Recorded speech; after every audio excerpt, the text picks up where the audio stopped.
Hello student, welcome to MK physics class. आज हम पढ़ने वाले हैं सतत आवेश वितरण के बारे में। 90% स्टूडेंट यही गलती करते हैं कि चार्ज जो आवेश वो कहाँ रहता है। क्या तुम भी सोचते हो कि आवेश कंडक्टर पर पूरी तरह से फैल जाता है? तो आज हम पढ़ने वाले हैं ऐसा कॉन्सेप्ट जिससे न्यूमेरिकल 10 गुना इजी हो जाएंगे। यह टॉपिक बोर्ड एग्जाम के लिए बहुत इंपॉर्टेंट है, इसको एंड तक जरूर देखना। तो चलिए शुरू करते हैं। सतत आवेश वितरण। सतत आवेश वितरण क्या होता है कि जब किसी चालक पदार्थ को आवेश दिया जाता है, जब किसी चालक पदार्थ को आवेश दिया जाता है तो वह आवेश उस चालक पदार्थ पर समान रूप से वितरित हो जाता है।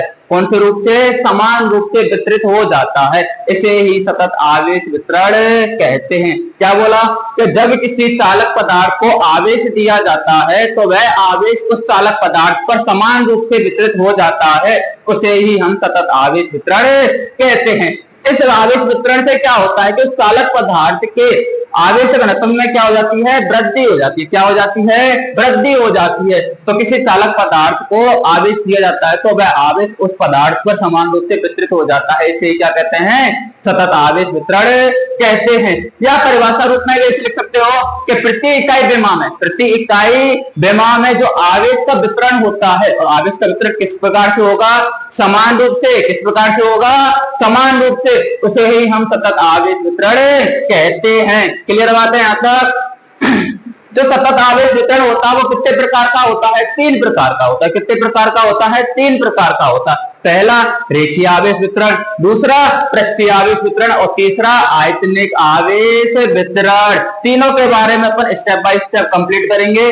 अगर आपको कोई डाउट लगता है तो कमेंट करके पूछ सकते हो। वीडियो को लास्ट तक जरूर देखना। पहला रेखीय आवेश वितरण। रेखीय आवेश वितरण तीनों को मैं एक साथ कराऊंगा। दूसरा पृष्ठीय आवेश वितरण,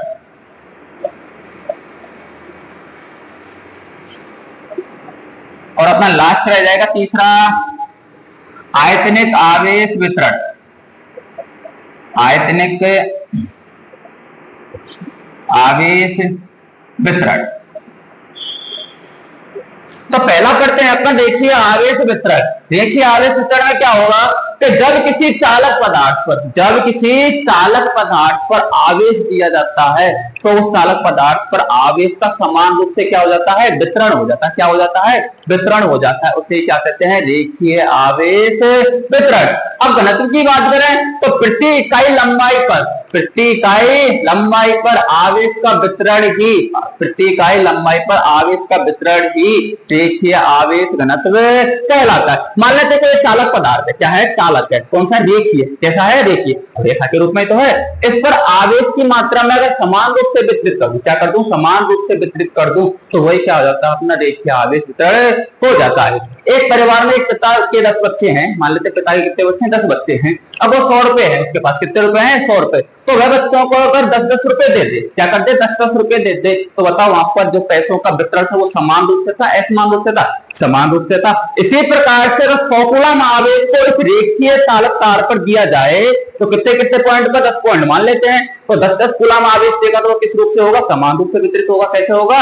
समान रूप से वितरित होगा। इसका मतलब क्या है? मात्रा होनी चाहिए वो कैसी होनी चाहिए? समान होनी चाहिए। क्लियर है यहां तक? देखो तो आगे तो मैं बात कर रहा हूं रेखीय आवेश वितरण और रेखीय आवेश घनत्व। तो वितरण के बारे में तो मालूम चल गया। अब किसकी बात करते हैं अपन? घनत्व के बारे में बात करते हैं। तो मान लेते हैं कोई चालक पदार्थ है। कैसा है? रेखीय। कैसा है?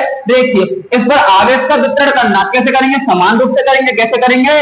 समान रूप से। तो मैं इसका आवेश का वितरण कर देता हूं plus plus plus plus plus plus.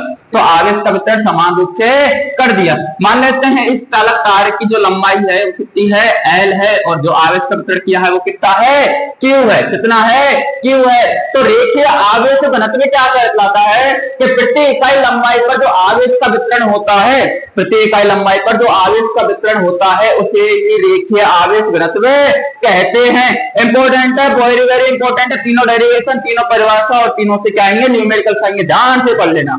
तो रेखीय आवेश घनत्व क्या कहलाता है? प्रति इकाई लंबाई पर जो आवेश का वितरण होता है उसे ही क्या कहते हैं? रेखीय आवेश घनत्व कहते हैं, जिसको अपन लैम्बडा से रिप्रेजेंट करते हैं। किससे रिप्रेजेंट करते हैं? लैम्बडा से। तो लैम्बडा बराबर क्या आएगा कि प्रति इकाई लंबाई पर तो Q बटे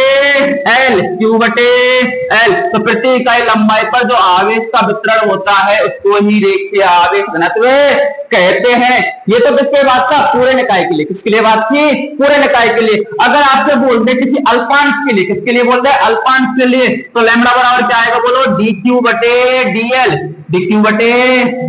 तो ये किसके लिए हो जाएगा? अपना अल्पांश के लिए। किसके लिए हो जाएगा? अल्पांश के लिए। क्लियर बात है यहां तक? अब इसके मात्रक निकालना है। क्या निकालना है अपने को? मात्रक। एमसीक्यू के लिए क्वेश्चन आ सकता है कि मात्रक और विमा क्या होती हैं, तो मात्रक बताओ। तो आवेश का मात्रक क्या होता है? कूलम। और लंबाई का मात्रक क्या होता है? मीटर। तो कूलम पर मीटर। अगर आपसे विमा पूछे, क्या पूछे? विमा पूछे, तो विमा कूलम की विमा क्या हो जाएगी? A1 T1। क्या हो जाएगी? A1 T1। और लंबाई की विमा हो जाती है L1। क्या हो जाती है? L1। अब L1 प्लस का ऊपर जाएगा किसका हो जाएगा? माइनस का। तो L-1 A1 T1 क्या आ जाएगी? L-1 A1 T1। तो रेखीय आवेश घनत्व में किसी को कोई प्रॉब्लम है तो कमेंट करके पूछ सकते हो। अब इसी को मैं कॉपी पेस्ट करूंगा। क्या करूंगा? Copy paste. दोनों में क्या करूंगा? कॉपी पेस्ट करते हैं। तो बात आती है सेकंड पॉइंट पर, पृष्ठीय आवेश वितरण। क्या भैया? पृष्ठीय आवेश वितरण। तो वहां तो रेखा के लिए बात की थी, अब यहाँ पर किसके लिए बात करेंगे? क्षेत्रफल के लिए। किसके लिए बात करेंगे? क्षेत्रफल के लिए। तो क्या बोलेंगे बताओ? खुद ही बोल के बताओ कि जब किसी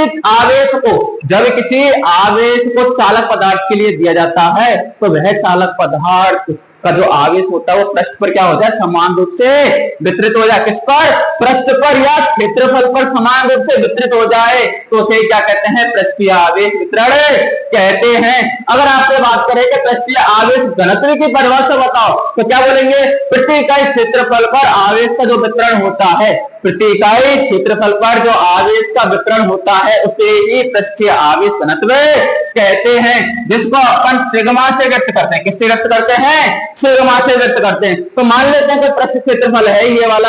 अब इस पृष्ठ क्षेत्रफल पर, इस पॉइंट पर, सप्ली पॉइंट पर क्या हो? आवेश का समान रूप से क्या हो जाए भाइयों? वितरण हो जाए। आवेश का समान रूप से क्या हो जाए? वितरण हो जाए। तो इसी को क्या कहेंगे? पर पृष्ठीय आवेश घनत्व कहते हैं। क्लियर बात है? तो मान लेते हैं कोई सरफेस है,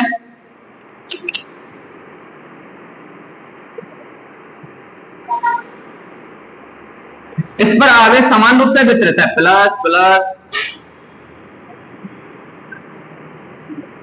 क्लियर है? इस पर आवेश कितना है? मान लेते हैं Q है और क्षेत्रफल कितना? A मान लो या DS मान लो। क्षेत्रफल A भी मानते हैं और अपन DS भी मान लो। क्लियर है? आता तो बताओ सिग्मा बराबर क्या आएगा? Q बटे A। क्या आएगा? Q बटे A।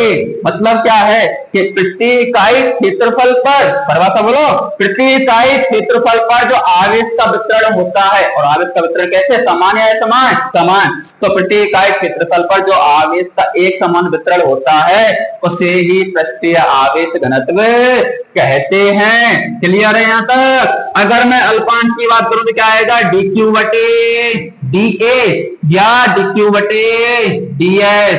dQ बटे DS या तो A के रूप में लिख लो क्षेत्रफल को या DS के रूप में लिख लो, बात एक ही है। क्लियर बात है?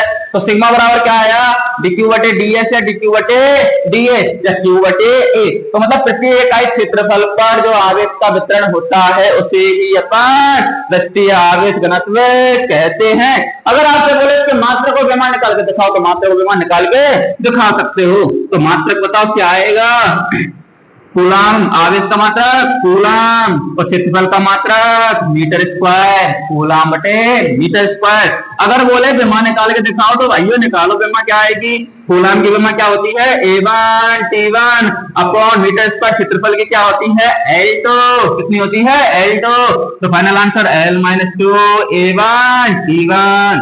L-2 A1 T1। क्लियर बात है यहां तक? तो पृष्ठीय आवेश वितरण और पृष्ठीय आवेश घनत्व के बारे में कोई डाउट हो तो कमेंट करके पूछ सकते हो। अगला आता है अपना आयतनिक आवेश वितरण। क्या आता है?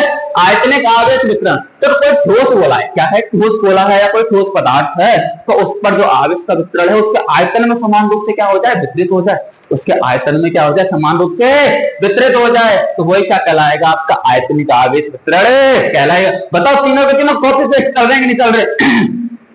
तो बताओ, मान लेते कोई पदार्थ है, कैसा पदार्थ है, ये ठोस पदार्थ है, कितना पदार्थ है, ठोस पदार्थ है, इसका आयतन कितना है, v है, आयतन कितना है, v है, इस पर आयतन समान रूप से, इस पर जो आवेश है वो समान रूप से क्या है, वितरित है, कैसा है, समान रूप से वितरित है, इसका जो आवेश है वो कितना है, q है, कितना है, q है।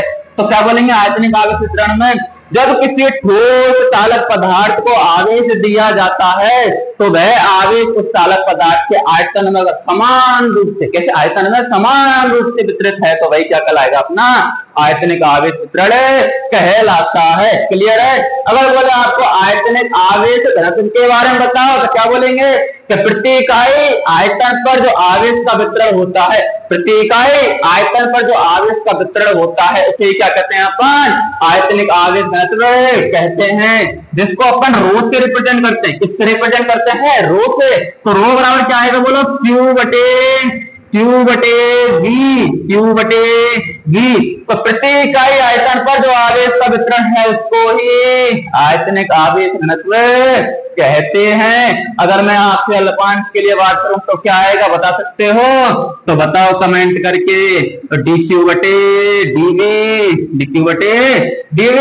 अब मात्रा को जमा निकाल सकते हो तो निकालो भाई। तो मात्रा क्या आएगा, आवेश का मात्रा क्या होता है, कूलाम, और आयतन का मात्रा क्या होता है, मीटर क्यूब। कूलाम पर मीटर क्यूब, विमा क्या हो जाएगी, कूलाम की विमा क्या होती है, A1 T1, और मीटर क्यूब की क्या होती है, L3। तो final answer L-3 A1 T1, L-3 A1 T1। Clear बात है? तो तीनों पॉइंटों के बारे में कोई डाउट हो तो आप मुझसे कमेंट करके पूछ सकते हो। इन तीनों टॉपिकों के लिए अपन जल्द ही अपने न्यूमेरिकल्स लाएंगे। न्यूमेरिकल्स की सारी वीडियो लास्ट तक रहेगी, कोई भी मिस मत करना, पूरी मत करना, क्योंकि न्यूमेरिकल्स तभी होंगे जब आपको कॉन्सेप्ट क्लियर होंगे। और बोर्ड एग्जाम में आपके लिए कॉन्सेप्ट क्लियर होना बहुत बहुत इंपॉर्टेंट होता है।